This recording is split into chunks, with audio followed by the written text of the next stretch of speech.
اور نہ ہی ولیس لہ من دونہ اولیاء، اور نہ ہی اس کا کوئی اللہ کے علاوہ اولیاء ہے، کوئی مدد کرنے والا، جیسے سورہ جن میں بھی آتا ہے۔ اور یہ کہ ہم نے یقین کر لیا ہے کہ ہم زمین میں خواہ کہیں ہو اللہ کو ہرا نہیں سکتے، ولن نعجزہ ہربا، اور نہ بھاگ کر اس کو تھکا سکتے ہیں۔ اور جب ہم نے ہدایت کی کتاب سنی، اس پر ایمان لے آئے، تو جو شخص اپنے پروردگار پر ایمان لاتا ہے اس کو نہ نقصان کا خوف ہے نہ ظلم کا۔ تو یہاں بھی کیا کہہ رہے ہیں کہ ہم عاجز نہیں کر سکتے اللہ تعالیٰ کو،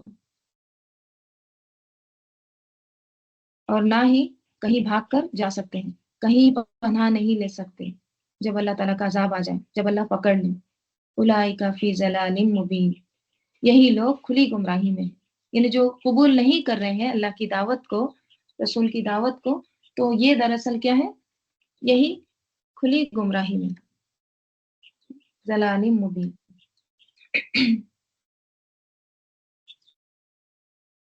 تو کیا پتہ چلتا ہے اس سے؟